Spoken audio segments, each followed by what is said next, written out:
Great to have you all here today.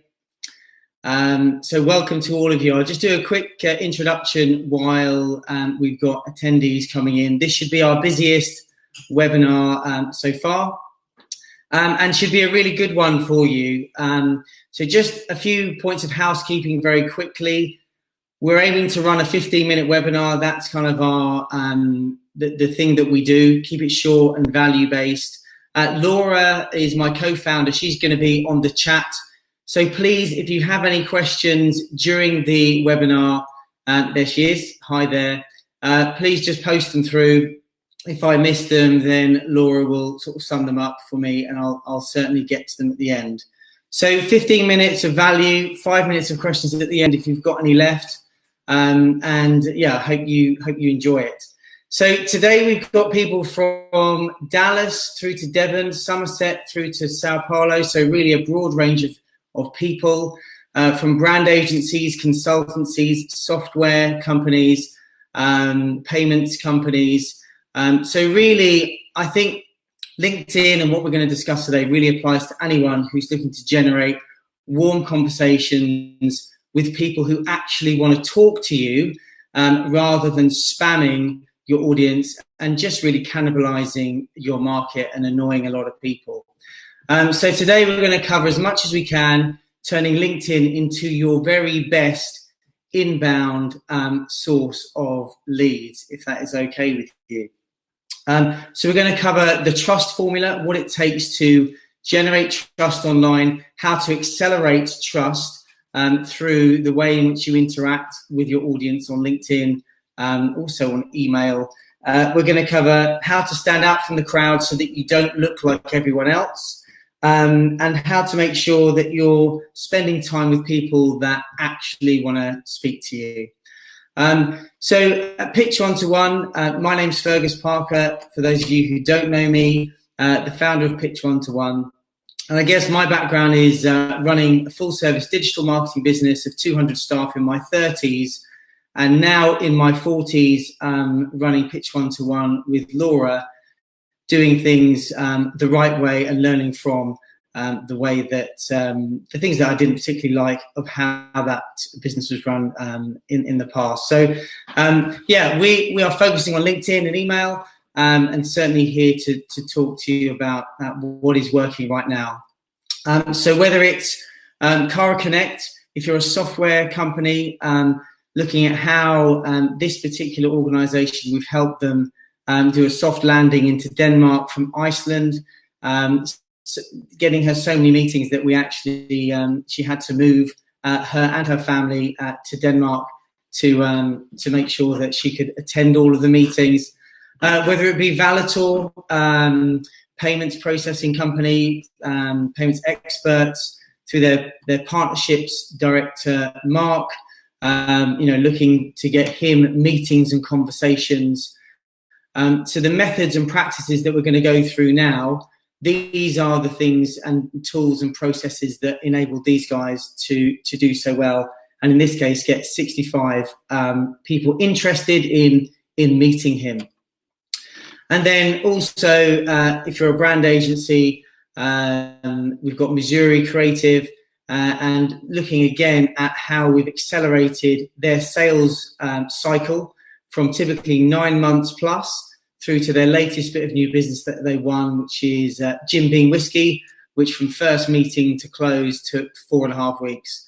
So when you get it right and you've generated that trust, you can really shorten your sales cycle and get people genuinely coming to you, asking you questions and reaching out and wanting to speak to you. So the core principle of really what we base our whole business around is the 7-4-11 kind of trust method. Some of you may have heard it today, so apologies for that. But, oh, sorry, just looking at the questions here. Yes, of course, you're going to get a recording, and we'll send that to you in the next day or so.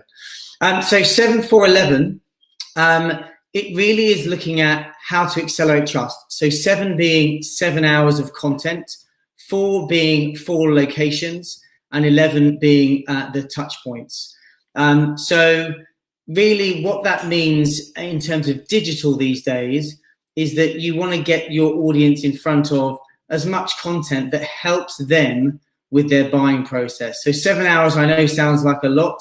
So for those of you who've written a book, generally it takes 6 or 7 hours to read a book, but really providing value and getting them in front of the right content at the right time.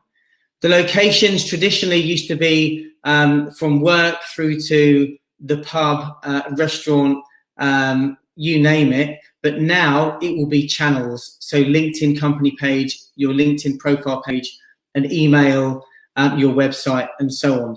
The more people see you in different contexts and different environments, the more they are likely to trust you. And so trust is a really interesting thing. It isn't an exact science, it's art and science together. And then there is no exact time you can predict that someone's going to trust you. But if you are getting them in front of different pieces of content, putting them on different locations, so channels, and doing it repeatedly, so 11 touch points 11 times, you're putting yourself in the best possible position to win their trust. So look, when you think about LinkedIn, normally people think about outbound, and dare I say it, just lots and lots of connection requests.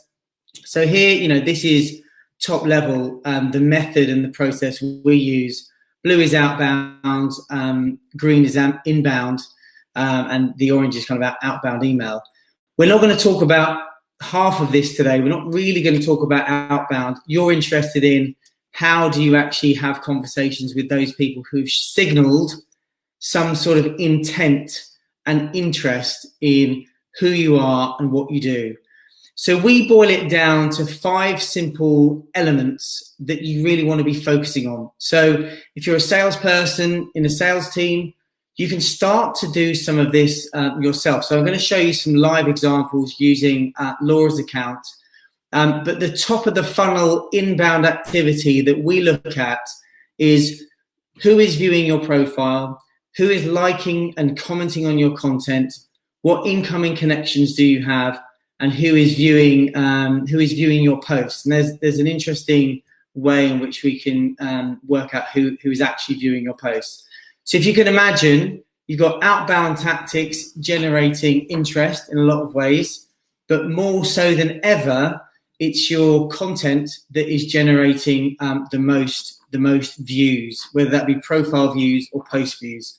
So let me just take you to Laura's account. So this is Laura, and she's very active on the content side, as you would expect. So over any 90-day period, she typically gets 2,500 people viewing her profile. So you can see, looking at her profile today, she's had, maybe some of you are actually on the webinar, but she's got people viewing her profile every 10 minutes, every 15 minutes, and so on. So these are the people that you want to spend your time and you want to spend your money on. Why? Because they're showing that there's something about your headline, something about your profile that is interesting to them. So I know, having checked in with Laura this morning, that she had 40 people view her. I think she sent out requests to just fewer than that. And already, if we go into her account, you can see here she's already connected with these people here. So this is 6 minutes ago. So just actually during our webinar, 2 hours ago, 3 hours ago. So we have 18 people already connected out of 39.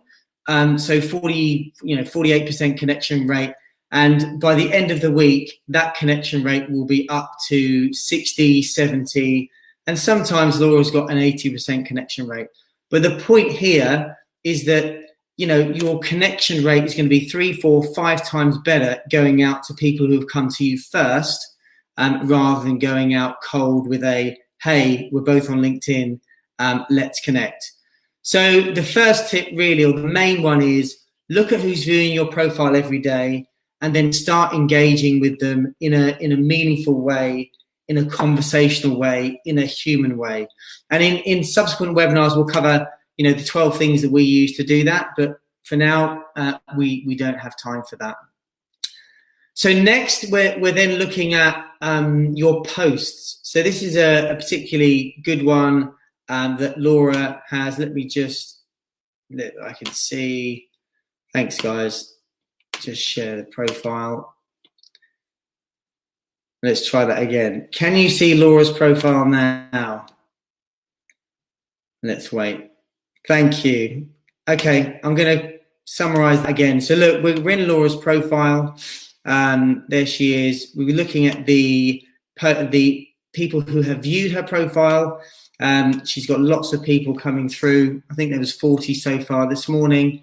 What I then showed you was who she's actually connected with. So she's looked at all those people. She sent out about 39 connections, and already 18 have connected. So that's really the first tip, is look at who's viewing your profile. If they fit what we call your fan profile or your ideal client profile, then go out and engage with them because they're going to want to speak to you.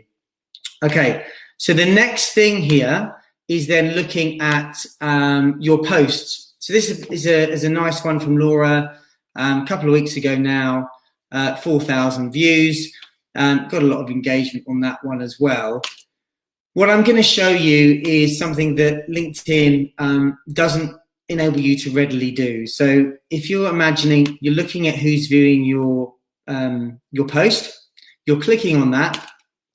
You're then always given the companies that are viewing your post. So if you're in an organization that's doing account-based selling to big businesses, which I can see is probably at least a third of you, then this is going to be genius for you guys. So you can see, you know, Laura's got WellPay, Vodafone, Hitachi, American Express, actually some big companies, which is great. I'm going to show you Tungsten, which is the last one on the list. So all you need to do is just put Tungsten into the search. Tungsten. You can see here we've got Tungsten Network. And then what you'll see here is you've got a guy called Steve, who Laura's connected with. So we would be almost 100% sure of the 9 people who have viewed her post from Tungsten, Steve is one of them. So we can then go to Steve and then just thank him for liking the post and then start a meaningful conversation from that point. So that is really looking at the post viewers and the post viewers essentially. The other thing to look at here, if I just present for you, is the post likers. I'm going to show that with a client example. Let's just go through here. Yeah, so we've got Nick from Teleware. It's got a great article here that got huge engagement, started trending on a number of different hashtags. In fact, for all 4 of these hashtags, you can see 670 likes, 88 comments. And what we then did for Nick is then start to look at those 670 people and then engage with them. You know, something as simple as thank you, in this case, Zara, for liking my post, initiates a conversation and then books a meeting, gets a mobile number.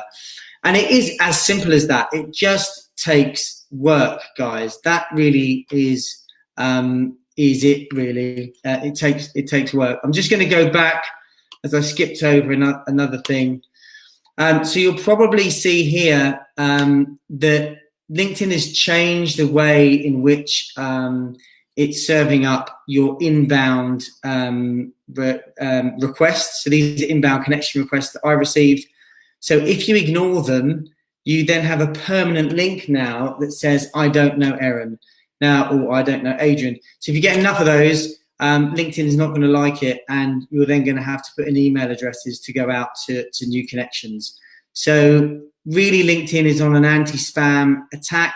That's why you want to be dealing with people who've shown an interest and who definitely do know you because they've already viewed your profile. So if you're not getting lots of views and likes on your content, soft engagement is the best way to start. And that's viewing other people's profiles commenting on their content and liking their post. And there's a whole sort of skill to that, which we can cover on another 15-minute webinar. Okay, just quick update for you on LinkedIn in the last 6 weeks. It has looked at post actions for quite a while now. So basically looking at people clicking on your post, either clicking on the content, the author, or the conversation, and also whether they're liking or sharing. That's why there's been a real incentive to get people liking and sharing early. But that was not perfect and wasn't serving up the best content. So certainly the LinkedIn AI team is trying to serve up the best content and the best conversations to you. So in an effort to do that, they're focusing now on dwell time. So this is a big change.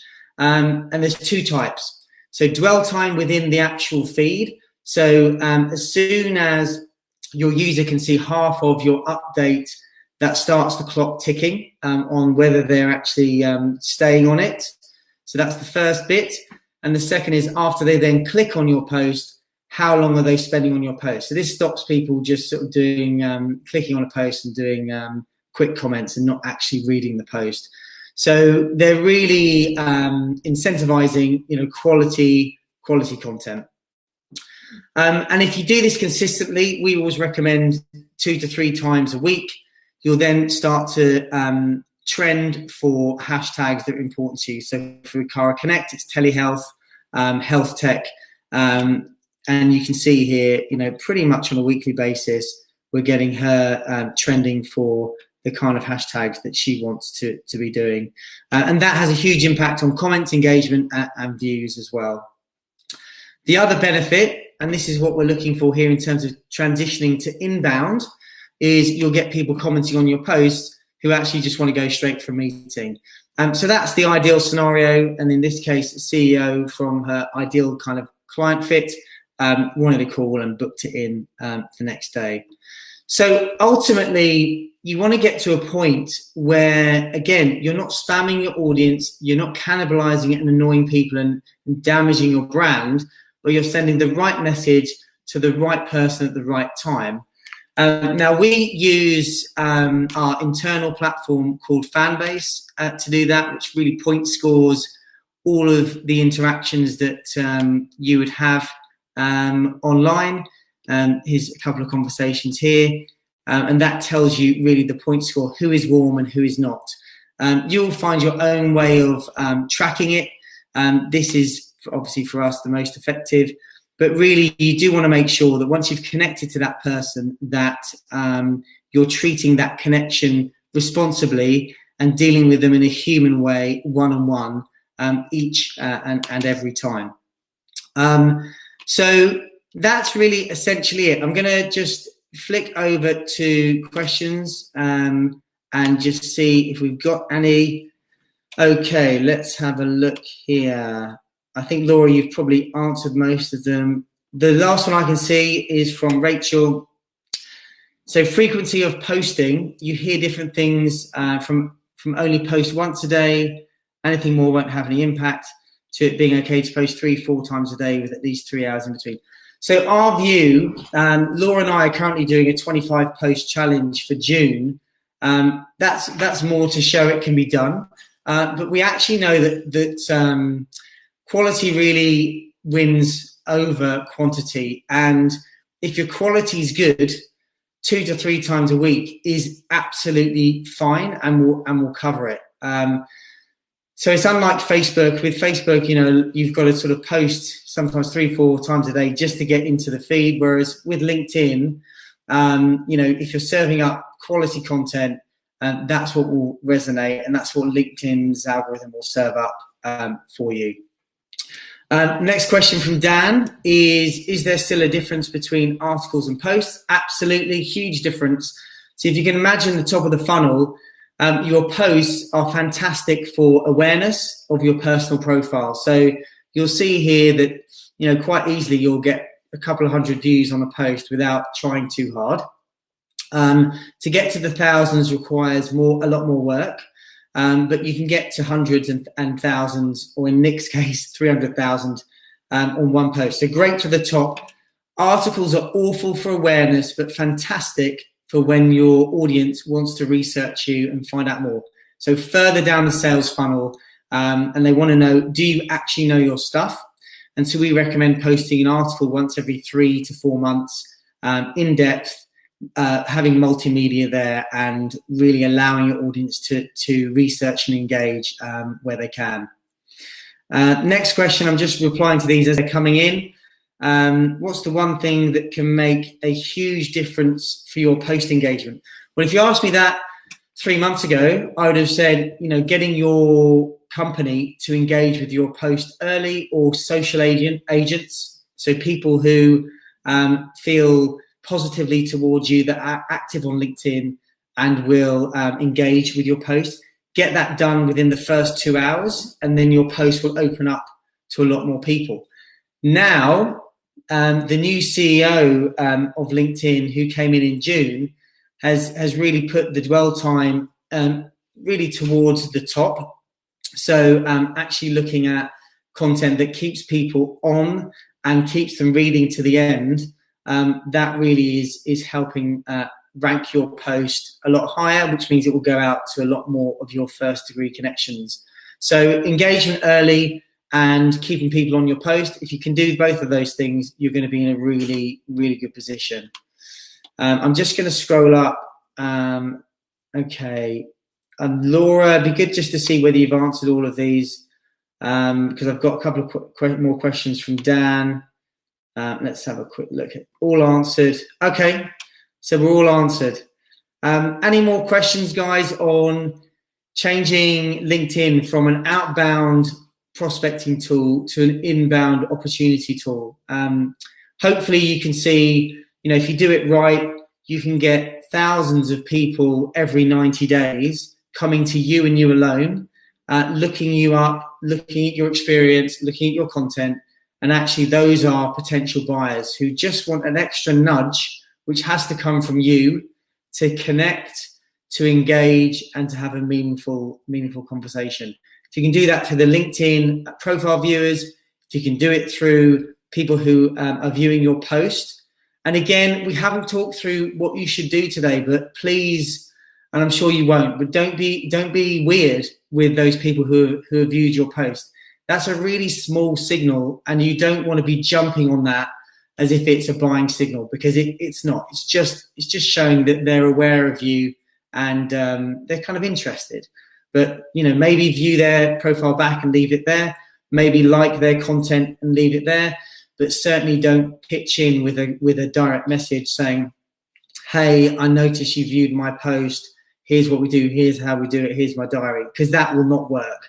Again, think, what would you do in a networking event? How would you speak to people normally? And that will transition really well on LinkedIn. Got a question from Sarah. I think Laura's probably already answered it. Any generic guidelines on effective content creation? Nope, you haven't jumped on that one yet. Okay, let me just go back to that one. Hold on. Here we go. Any guidelines on effective content creation? Okay, I think that's for another webinar, and we struggle to get these in within 15 minutes, as you can see, because it's 24 minutes in. Generic guidance, it's got to be authentic, and it has to come from you. So whether you're getting someone to help you write it, you've got to speak to them about your thoughts, your ideas, your successes, your failures. And look, you've got to make it useful. So whether it's top 5 tips, what works particularly well for LinkedIn is actually having a one-page download that people have to comment on to get. So if you think of what are the burning things that your audience, your clients want answers to, not related to your product, but genuinely educational and helpful, say that, put it into a one-pager, get people to direct message you on LinkedIn if they want it, and then again, they're top of the funnel, and you can just start having realistic and human conversations. Okay, Martin, it looks really daunting to move from average connection numbers to those like Laura when you have a day job, both the time and the expertise. Well, look, it depends where you're at now. I mean, the way I look at it, it's the 1% improvements. So James Clear's book, Atomic Habits, talks about that. It's amazing the improvements that you can make if you just make that 1% improvement every day. Look, it does take time, but you've got to start somewhere. So obviously you can go and do it yourself. You can go and get a coach who will just coach you through doing it yourself, or you can engage with a company like us who will do it for you. And not that you can kick back, but certainly it will go from 10 hours a week worth of work to an hour a week where you're really just giving us your thoughts and views on posts and content, and we manage everything for you. So it's just the balance. What's more important to you? Is it running your business? Is it actually generating leads through LinkedIn? Is there budget there to outsource? Those are the kinds of questions you might want to be asking. Laura, you're doing an amazing job. I think you've answered them all. So look, guys, we're now I think fully on time. So one final round, just to see if there are any final questions. There are. So Drew, do you need a premium profile for this to work? Well, look. Yes, you need a premium profile if you're to do a lot of the targeting effectively. So Sales Navigator is the premium profile. You can get away with doing this without Sales Nav, but it is trickier and it is harder to do. You want the combination of Sales Navigator, and there's a lot of good stuff with LinkedIn, the free version. But yeah, if you want to do this at scale and want to do it right, Sales Nav really is a must. I can see there's one other person typing in, and everyone is staying on. So I'm assuming I hope the answers are valuable. So thank you. Okay, so I will finish up here. Look, if you have any questions, just contact Laura on LinkedIn. Contact me on LinkedIn. We'll be sending everything on an on-demand webinar for you in the next 24 hours or so. And yeah, don't be a stranger. Come and have a chat. Ask us anything you want, and we will endeavour to answer. So I will sign off here. Hope you found that valuable, guys. I hope your brain isn't blown. Maybe take one strategy and do that this week. And we will see you on the next one. Take care. Bye-bye.